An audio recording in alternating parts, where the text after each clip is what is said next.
요한계시록은 하나님의 심판을 미리 보여주시는 책이죠. 왜 미리 보여주시느냐? 그건 두려워하고 공포 가운데 마지막을 살라 이것이 아니었습니다. 그것이 아니라 돌아오라는 것이었습니다.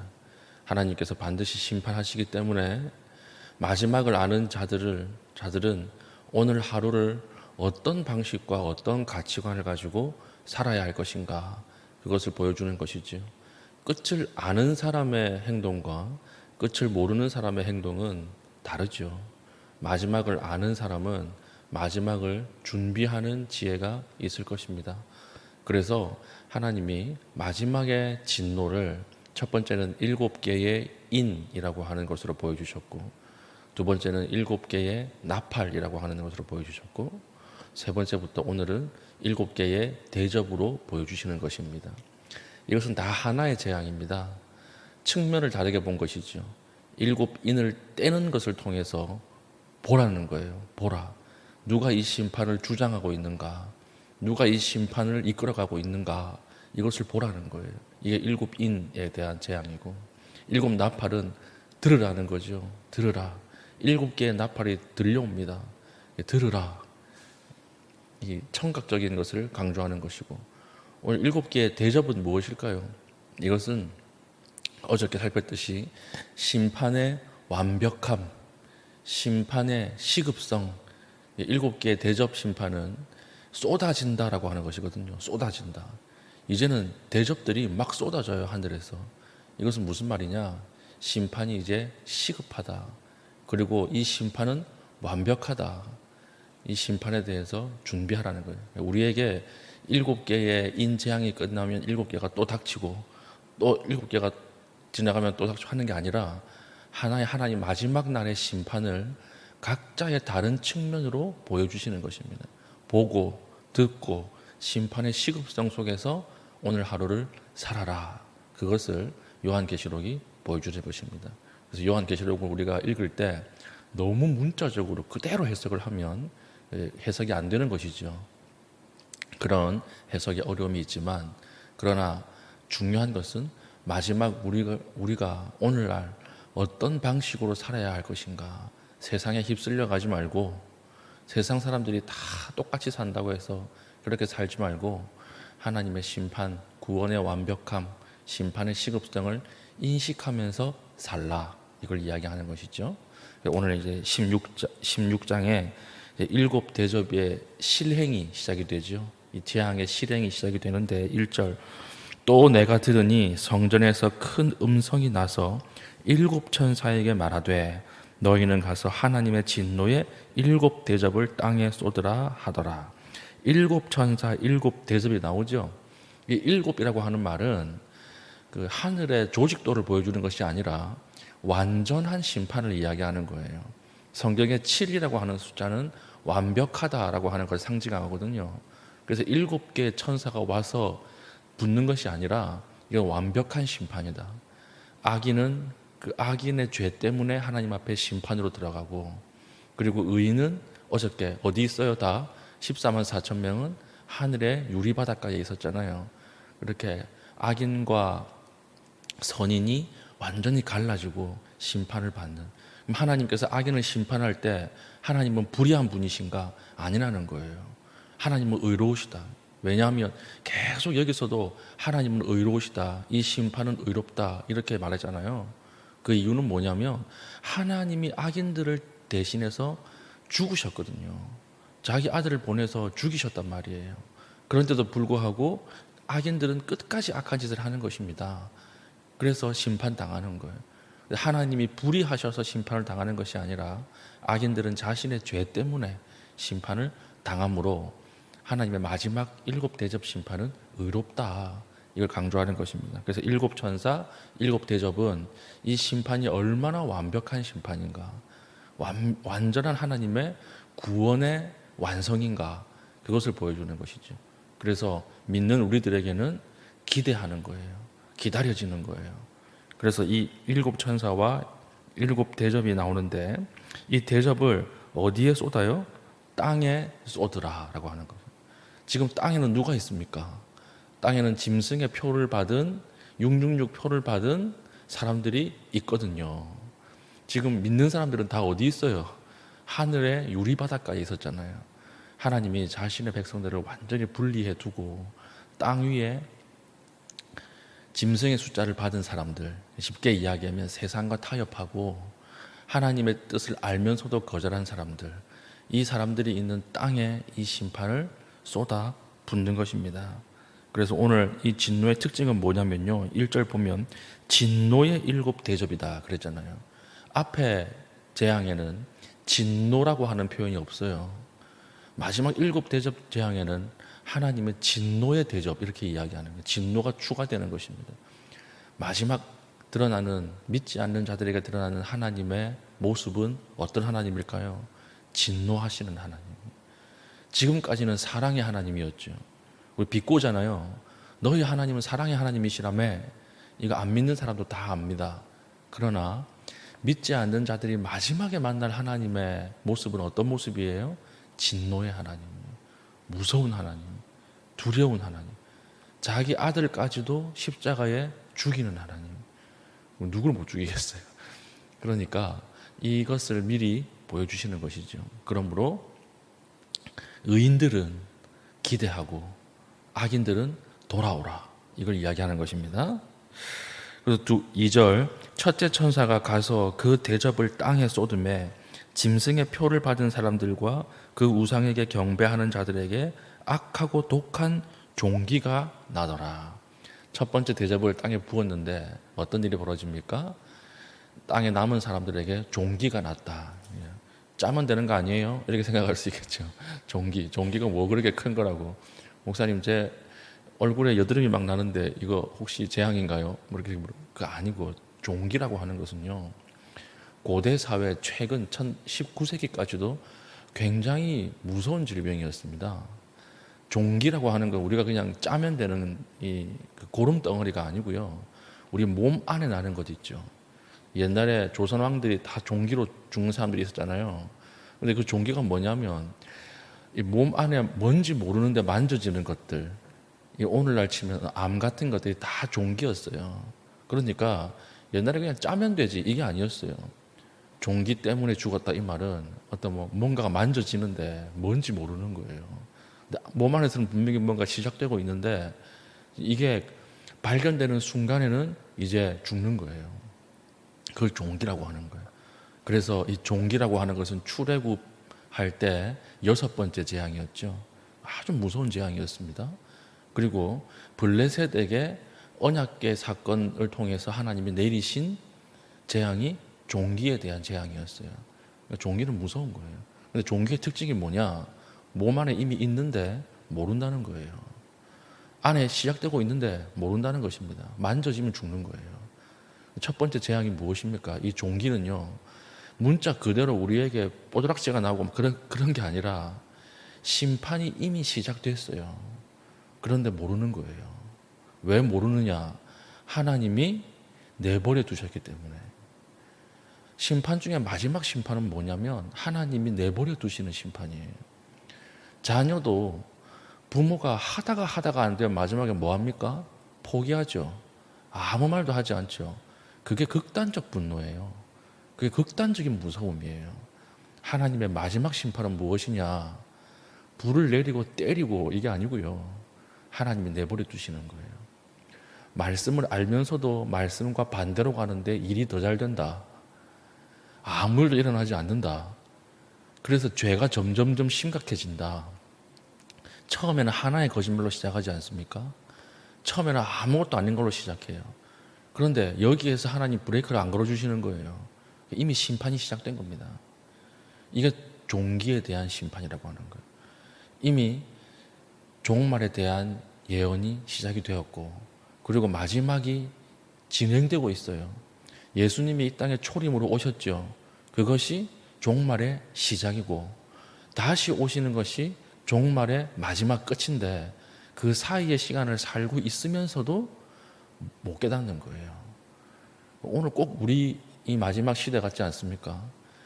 이제 100년 안에 온 인류는 다 죽는다 그러잖아요. 21세기의 인류의 문명은 끝날 것이다. 모든 기후학자들, 과학자들이 다 이야기하거든요. 이 종말이 시작이 된 거예요, 이미. 그런데 여전히 똑같이 사는 거예요. 여전히 못 깨닫고 사는 거예요. 똑같이 공장 돌리고 똑같이 결혼하고 똑같이 내가 좀 더 잘 사는데, 많이 돈을 버는데, 시집가고 장가가는데 여기에 집중하는 것입니다. 이 왜 그럴까요? 하나님의 진노가 시작이 된 거예요.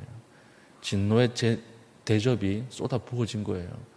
그러니까 이미 심판이 우리 안에 들어와 있는데, 진행되고 있는데 그걸 못 깨닫는 것입니다. 이것이 하나님 마지막 재앙의 심판의 징조다, 이걸 이야기하는 것이죠.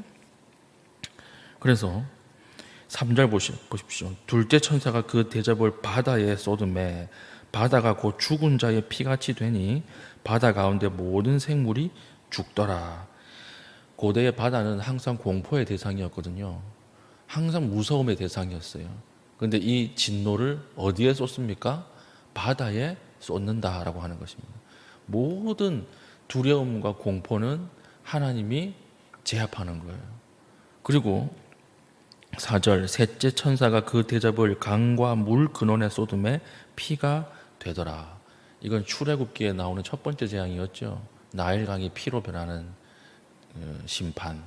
이 똑같은 심판이 일어나는 것입니다. 그러므로 하나님 마지막에 행하실 이 심판은 출애굽 사건의 재현이라고 하는 거예요. 하나님이 자기 백성을 구원해 내신 것처럼, 그리고 끝까지 악을 견지하고 유지했던 애굽 사람들을 심판하신 것처럼 마지막 하나님의 심판도 이러하다. 완벽한 심판이다. 믿는 자들에게는 구원이요, 믿지 않는 자들에게는 심판이다. 이걸 이야기하는 것입니다. 그리고 8절 보세요. 넷째 천사가 그 대접을 해에 쏟음에 해가 권세를 받아 불로 사람을 태우니. 대접을 해에 쏟을 정도면 대접이 얼마나 크다는 말입니까? 해에 쏟는다라고 하는 말은요, 이 심판의 범위와 권세를 이야기하는 것입니다.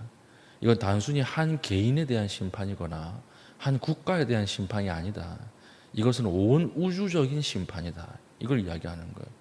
여기서 도망갈 장소가 없다는 말이에요. 온 우주가 다 심판의 대상으로 들어갈 것이다.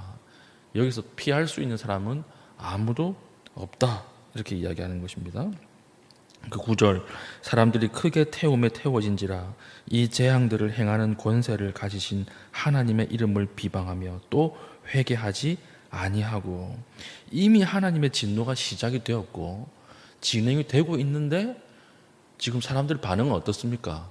여전히 회개하지 않는 거예요. 이게 진짜 무서운 심판이에요. 하나님 돌이키게 하지 않는 거예요. 은혜를 베푸시지 않는 거예요. 우리가 다음 세대를 위해서 기도해야 될 이유가 여기 있습니다. 아무리 하나님 말씀이 있어도 듣지 않는 거예요. 왜냐? 하나님의 은혜를 막아버리는 거예요. 마음을 계속 완악하게 만드는 거예요. 이게 마지막 심판이에요. 마지막 심판. 여전히 시집가고 여전히 장가가고 여전히 똑같이 삽니다. 그런데 계속해서 종기는 커지는 거죠. 이게 하나님 마지막 내어버려 두심의 심판. 오늘 먹고 사는 것이 더 중요하지. 그게 뭐가 중요하냐? 이미 심판 안에 들어가 있는 거죠. 10절, 또 다섯째 천사가 그 대접을 짐승의 왕좌에 쏟으니. 이제는 교회를 무너뜨리고 믿지 않는 사람들을 미혹하던 사탄의 왕좌에 이 대접을 쏟습니다. 그래서 사탄이 완전히 멸망당한다. 그 나라가 곧 어두워지며 그랬죠. 그 나라가 곧 어두워지며, 이것은 출애굽기에 무슨 재앙 같아요? 흑암 재앙이에요. 흑암 재앙이 끝나고 나서 바로 무슨 일이 시작됩니까? 장자가 죽잖아요. 똑같은 거예요. 흑암 재앙이 사탄의 나라에 시작이 되고 그 다음 누가 죽을까요? 사탄이 죽는 거예요. 그래서 왕좌에다가 대접이 쏟아지는 것입니다. 이것은요, 마지막 시대에 사탄과 하나님이 싸운다는 말이 아니에요. 우리는 하나님이 사탄과 마지막 전쟁을 치르신다 이렇게 보는데 그렇지 않습니다. 사탄도 하나님 앞에 마지막 날에는 심판받는 대상이라는 거예요. 그렇기 때문에 두려워하지 말라는 거예요. 두려워하지 마라. 사탄과 하나님의 싸움은 게임이 안 돼요. 왜냐? 창조주와 피조물의 싸움이기 때문에 그래요. 게임이 안 되는 거예요. 마지막 날에는 사탄조차도 마귀조차도 하나님의 진노의 대상일 뿐이고 아무런 힘을 발휘하지 못한다. 그러므로 사탄을 두려워하지 말고 진노를 행하시는 하나님을 두려워하라는 거예요. 이게 메시지입니다. 사탄은 두려워할 게 아니다. 세상 사람들이 아무리 내 말 안 들으면 죽인다 그러지, 회사에서 자른다 그러지, 그 사람들 두려워하지 마라. 그 사람들을 심판하는 하나님을 두려워하라. 그것이 이 7가지 대접 재앙의 핵심이다라고 하는 것입니다. 우리 무엇을 두려워합니까? 세상 사람들이 훨씬 커 보이죠. 세상이 훨씬 대단해 보이죠. 세상의 권세가 훨씬 더 강력해 보이죠. 근데 아니라는 거예요. 마지막을 아는 사람은 누구를 두려워할 것인가? 그것을 우리가 깨달을 수 있게 되는 것입니다. 하나님의 진짜 은혜가 무엇인 것 같아요? 그러면 마지막 이 시대에 말씀이 들려온다라고 하는 게 기적 중의 기적입니다, 여러분. 하나님께서 마지막 심판을 지금 행하고 계세요. 7대접 심판을 지금 일으키고 계시는데 하나님이 우리를 불러서 말씀이 들려오게 만드시는 거예요. 사도행전에서 우리 보고 있지 않습니까? 성령이 우리에게 임하심에 우리의 영혼이 살아나서 불처럼 바람처럼 뭐가 들려오기 시작해요? 하나님의 말씀이 들려오기 시작하는 거예요. 이상하게 말씀을 펴면 내 마음이 찔리는 거예요. 내가 이렇게 살아서는 안 되겠다라고 하는 회개가 터져 나오는 거예요. 왜 그런 줄 아십니까? 하나님이 작정하셔서 그래요. 마지막 이 시대에 구원하시기로 작정하신 거예요. 은혜를 부어주시는 거예요. 오늘 이 시대에는요, 진짜 복 중에 복은 무엇이냐? 돈 많이 버는 것도 아니고요, 승진하는 것도 아니고요, 아파트 평수 넓어지는 것도 아니에요. 정말 하나님 주신 복 중에 복은 마지막 시대에 하나님의 말씀이 내 마음속에 들려온다라고 하는 거예요. 그게 진짜 큰 은혜입니다. 사울을 죽이려고 했던 기회가 있었잖아요. 다윗에게 정말 하늘이 내린 것 같은 기회가 있었습니다. 그런데 다윗은 사울을 죽이지 않죠. 그러면서 멀리 도망가면서 하나님에게 기름 부음 받은 자를 내가 내 손으로 죽일 수 없습니다, 이러고 도망가잖아요. 근데 거기에 무슨 말이 있는 줄 알아요? 하나님의 말씀이 내 마음을 치심해. 영어로 스트라이크입니다. 스트라이크. 막대기로 때린 거예요. 하나님의 말씀이 다윗의 마음을 때리는 거예요. 죽이려고 하는 그 순간에. 이게 그래서는 안 된다. 그래서 살인을 하지 않잖아요. 그래서 하나님 앞에 죄를 짓지 않지 않습니까? 이게 다윗에게 내렸던 큰 하나님의 은혜였어요. 말씀이 들려오기 시작한다라고 하는 거. 오늘 이 시대에 TV를 틀어보십시오. 인터넷 켜보십시오. 얼마나 많은 말씀이 선포됩니까? 그런데 듣지 않아요. 들리지 않는 거예요. 하나님께서는 우리에게 특별한 은혜를 베풀어 주셔서 말씀이 들려오게 만드셨다라고 하는 것입니다. 이것은 언젠가 벌어질 거야, 그 말이 아니에요. 종말에 마지막 시대에 7대접이 쏟아질 텐데 야, 이거 언제일까? 그게 아니고요, 이미 시작됐어요. 이미 우리에게 일어나고 있는 일이에요. 그런데 하나님께서 우리를 분리하셔서 성령 안에서 말씀이 들려오게 하시고 여전히 하나님을 바라보게 만드시는 은혜입니다. 그래서 우리가 결단하라는 거죠. 결단하라. 누구의 말을 듣고 누구의 말대로 살 것인가 결단하라. 그래서 마지막 시대는요, 종말의 시대는 결단하는 자의 시대예요. 오늘 우리 기도하고 밖에 나가면 또 세상의 수많은 권세들이 우리를 위협할 것입니다. 나랑 같이 손 안 잡으면 망한다. 이거 지금 이거 같이 죄 안 지으면 불이익을 준다. 그 말보다 그 뒤에 심판을 행하시는 하나님의 있음을 여러분 인지하시고 하나님 앞에서 담대하게 오늘 하루를 살아갈 수 있는 믿음의 종 될 수 있기를 축복합니다. 아멘. 기도하겠습니다. 하나님, 심판이 시작되었음에도 무감각해져서 깨닫지 못하는 일이 없도록 붙들어 주시옵소서. 하나님, 오늘 하루도 말씀을 들려주시니 감사합니다. 이 말씀에 반응하게 하여 주시고 하나님, 이 말씀대로 우리의 삶이 말씀에 끌려가고 결단할 수 있는 귀한 담력을 우리에게 허락하여 주시옵소서. 기도하시고 자유롭게 기도하신 이후에 돌아가시겠습니다.